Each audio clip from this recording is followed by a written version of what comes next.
Yeah, I heard about this. Steph Curry had himself a night 2022 All-Star Game highlights. Now, you can't play much of this because you're going to get us killed, obviously.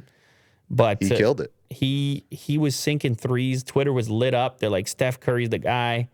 They were saying nobody can shoot like Steph Curry. Unfortunately, he wasn't in the three-point competition in the skills the day earlier.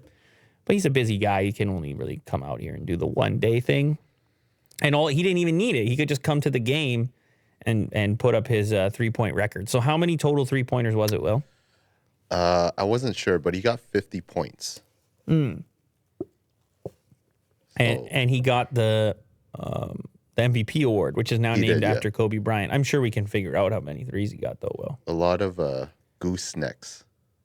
Do you know what that is? No. Is that another word for a three-pointer? When he's just like that. Cool. Yeah, after he's released it. Yeah, he's always had like a high arcing shot. He can release it really fast from all types of precarious locations. Yeah. But, I mean, good on him. Do we want to see the number? Let's see. Let's see the number. How many threes he hit. He breaks his... Oh, this is not in the All-Star game. There you go. You got it. 16 three-pointers. Oh, good Lord. Good Lord, and Mom. some were like really close to half court. Just like, wow. You know, he can just launch from anywhere. He's got steez. Because he wasn't even looking at the shots.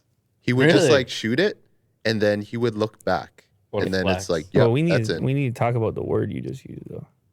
What did you use? I missed it. Goosenecks and steez? Young Willie Doo. I'm trying to be cool. Let's just say that. A person's distinctive and attractive or impressive style of dress. He's got steez. Or way of doing things. Wow. Well, steez, I mean, but what's funny is that word coming back because that's like a gangstar thing. You know my steez. Like that's from when we're kids. Is it coming back or are you old or young if you say that? Where did you hear that? I hope I'm young. Where did you hear it? That's what we need to know. I don't know. Just floating around. It was just floating. I feel like it was a good opportunity. All right. Well done.